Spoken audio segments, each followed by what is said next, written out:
This Trailblazer's got an engine code lit up on it, and I'm trying to diagnose what's going on. And typically you just hook up your little scanner here, and you just run a scan and get the codes. But the scanner doesn't want to talk to the car at all. There can be a lot of reasons why that's true, but there are some common ones, and you should always check the common ones first. And one of those common ones is the fuse. So I'll show you that here, and we'll see if we can get this working.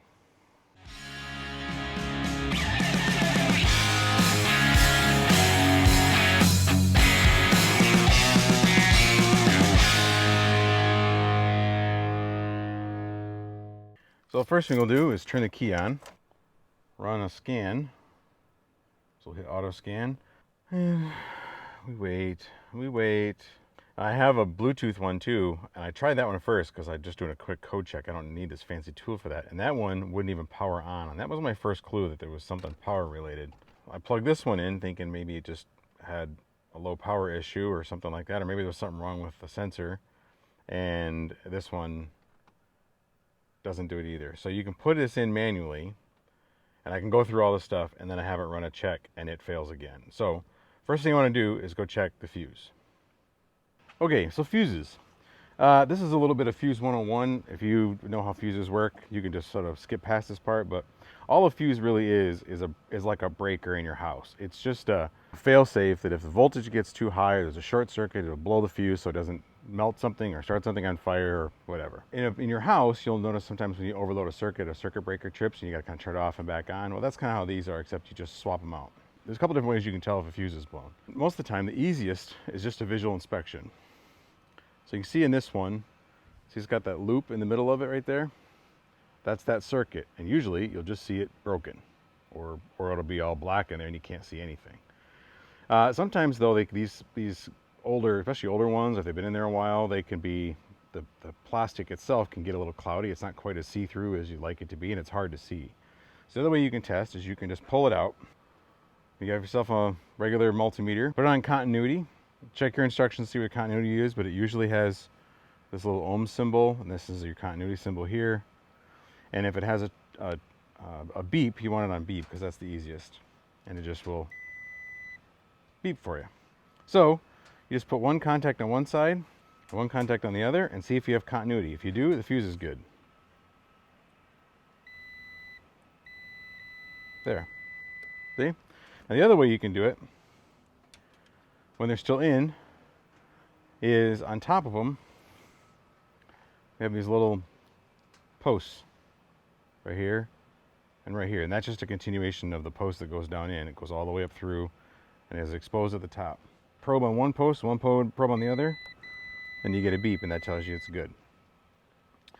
The fuse in question here is, I just had to look this up, it's number 13 in here, which is, it says cigar. I think that's the cigarette lighter, or with a 12 volt, the round 12 volt plug. And that's 13, and 13 is right here in this diagram, right above this post. That's this fuse right here. So I'll put my probes on this one. I'll do one next to just make sure. The 25 amp here, yep, and this 20 amp one here. Nothing. Now just to be sure, I'll go through the whole thing. Just pull it out. Sometimes your kits will have a little puller in it. You can use a pair of needle nose pliers. Sometimes you can just grab with your fingers. Still nothing. Visual inspection. Let's get you to focus here. There we go. You can see it's actually tripped. That loop is broken. So it's kind of black in there, right there.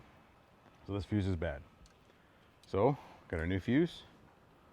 Put a new fuse in. So now we'll go back inside and see how it works. So now we turn the key back on, and we'll hit auto scan and see how she works.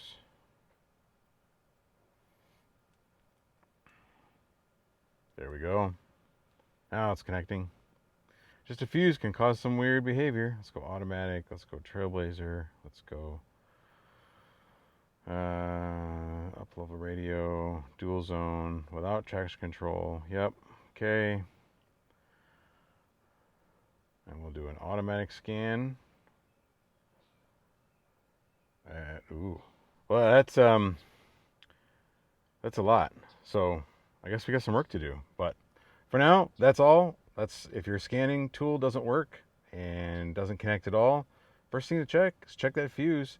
Look up in your manual or look it up online. What's the fuse for your OBD2 sensor? That's the one you're looking for, but it may not say it on your fuse block. So check that out. Anyway, hope that helps you. Appreciate you guys, and we'll see you next time.